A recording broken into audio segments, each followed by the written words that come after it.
నెల్లూరు నగరంలోని స్థానిక press club నందు జరిగిన విలేకరుల సమావేశంలో తెలుగు యువత రాష్ట్ర సంయుక్త కార్యదర్శి డివి కృష్ణ యాదవ్ మాట్లాడుతూ శాస్త్ర మండలి నందు ఎమ్మెల్సీ చంద్రశేఖర్ రెడ్డి విద్యా వ్యవస్థపై ఆంధ్రప్రదేశ్ విశ్వవిద్యాలయాలపై మాట్లాడడం చౌకబారు విమర్శలంటూ ఖండించారు. విశ్వవిద్యాలయాల ఉపకులపతుల రాజీనామాలను తెలుగుదేశం ప్రభుత్వంపై రుద్దడం దారుణమని, వారు చేసిన అక్రమాలు బయటపడతాయని అనే భయంతోనే రాజీనామా చేశారని, ఫీజు రియంబర్మెంట్ పై ఎమ్మెల్సీ చంద్రశేఖర్ రెడ్డి దుష్ప్రచారం చేస్తున్నారు అని, గత ప్రభుత్వం 4200 కోట్లు బకాయిలు పెట్టి నేడు ప్రభుత్వం ఫీజు రియంబర్మెంట్ ఇవ్వడం లేదని దుష్ప్రచారం చేస్తున్నారని, అలాగే తనని ఎమ్మెల్సీగా గెలిపించిన ప్రైవేటు విద్యాసంస్థల ఉద్యోగులకు కనీస వేతనం ఇచ్చేలాగా అసెంబ్లీలో చర్చ పెట్టాలని, అలాగే గత 10 సంవత్సరాలుగా వైఎస్ఆర్సీపీ కోసం ప్రాణం పెట్టిన కార్యకర్తల కోసం ఆర్థికంగా నిలబడితే సంతోషిస్తామని అన్నారు. ఇకనైనా ప్రభుత్వంపై దుష్ప్రచారం చేయడం మానుకోవాలని హితవు పలికారు.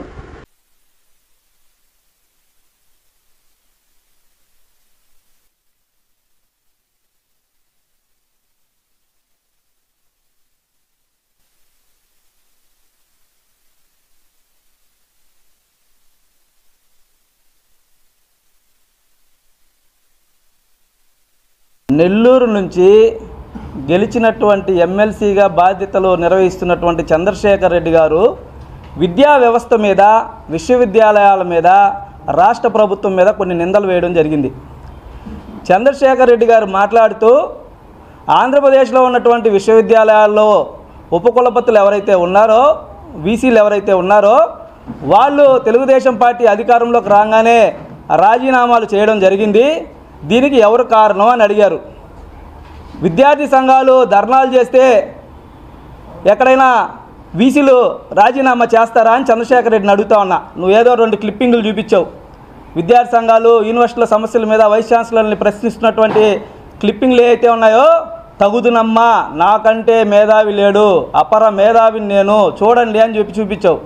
వాళ్ళ సమస్యల మీద వాళ్ళు ప్రశ్నిస్తే విద్యార్థి సంఘాలు ప్రశ్నించినటువంటి ఆ యొక్క క్లిప్పింగ్లను చూపించి ఉపకులపతుల్ని బలవంతంగా తెలుగుదేశం పార్టీ నాయకులు రాజీనామాలు చేయించారని చెప్పేసి చంద్రశేఖర్ రెడ్డి గారు చెప్పడం జరిగింది. నేను అడుగుతా ఉన్న చంద్రశేఖర్ రెడ్డి గారిని, 2019లో మీరు అధికారంలోకి వచ్చిన తర్వాత ఆనాటి తెలుగుదేశం ప్రభుత్వంలో అన్ని విశ్వవిద్యాలయాల్లో పనిచేసినటువంటి వీసీల్ని మీ ప్రభుత్వంలో కొనసాగారా అని చెప్పి నేను అడుగుతా ఉన్నా. కొనసాగలా? ఇప్పుడు ఉన్నటువంటి వీసీలు కొనసాగకుండా రాజీనామాలు చేస్తే ఎందుకు చేశారో మీకు తెలుసా? తెలీదు. నేను చెప్తా, వినండి.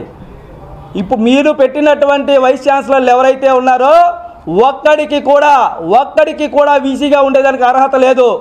మీ యొక్క ఎంపీల బంధువులను, మీ యొక్క పార్టీలో ఉన్నటువంటి సీనియర్ నాయకుల బంధువులను, ఒకే సామాజిక వర్గానికి చెందినటువంటి వ్యక్తులను మీరు యూనివర్సిటీల్లో ఉపకులపతులుగా పెట్టి మీరు ఇష్టారాజ్యంగా విశ్వవిద్యాలయాల్ని వైఎస్ఆర్సీపీ అడ్డాలుగా మార్చి అక్కడ విశ్వవిద్యాలయాల్లో తరగతుల కన్నా కూడా మీ రాజకీయ తరగతులే, మీ రాజకీయ పార్టీల మీటింగ్లే ఎక్కువ జరిగినటువంటి సందర్భాలు ఉన్నాయా లేదా చంద్రశేఖర్ రెడ్డి గారు అని అడుగుతా ఉన్నా.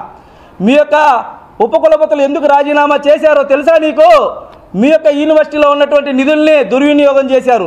యూనివర్సిటీల్లో ప్రభుత్వం ఎటువంటి జీవో ఇవ్వకుండా అక్రమ నియామకాలు, ఎన్ఎంఆర్ పోస్టులు, అవుట్సోర్సింగ్ పోస్టులు, కాంట్రాక్ట్ బేస్ పోస్టులు ఎవరినరికి మీరు ఫిలప్ చేశారు మీ ప్రభుత్వంలో? ప్రభుత్వం ఏమైనా జీవో ఇచ్చిందా?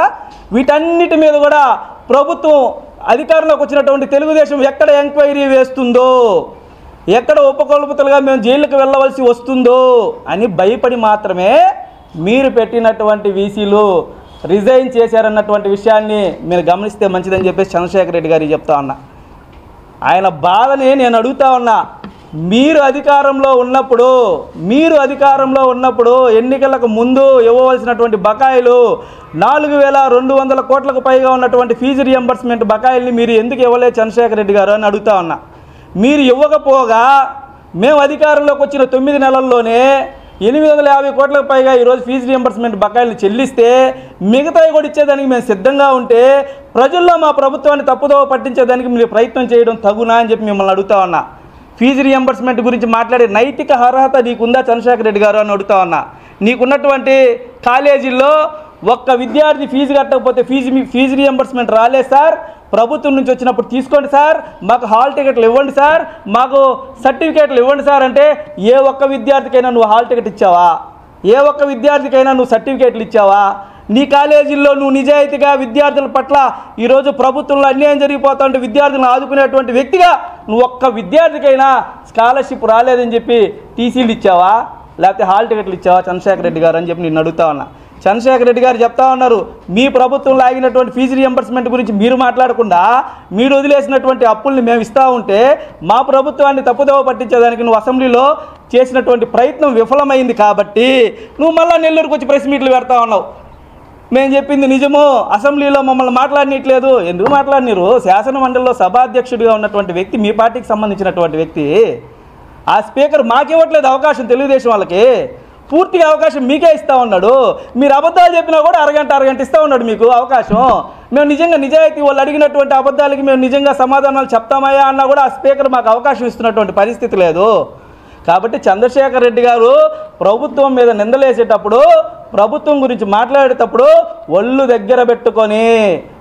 దగ్గర పెట్టుకొని నిజాలైతేనే మాట్లాడాలి. అబద్ధపు ప్రచారాలు చేసి ప్రభుత్వాన్ని తప్పుదోవ పట్టించాలని చూస్తే నీ అవినీతి అక్రమాలని, నీ విద్యా సంస్థలో జరిగినటువంటి అవినీతి అక్రమాలని అన్నీ బయట పెడతాం. విద్యార్థుల పట్ల నీకు చిత్తశుద్ధి ఉందా? ఈ రాష్ట్రంలో నెల్లూరు జిల్లా తలదించుకునేలాగా చేసింది నువ్వే. ఇంటర్మీడియట్ పేపర్ లీకేజీ కారకుడు ఎవడు? ఇంటర్మీడియట్ పేపరు లీకేజీ కారణమైనటువంటి విద్యాసంస్థ ఏది ఈ రాష్ట్రంలో? నీ కృష్ణ చైతన్య విద్యాసంస్థలు కాదా అని చెప్పి నేను అడుగుతా ఉన్నా.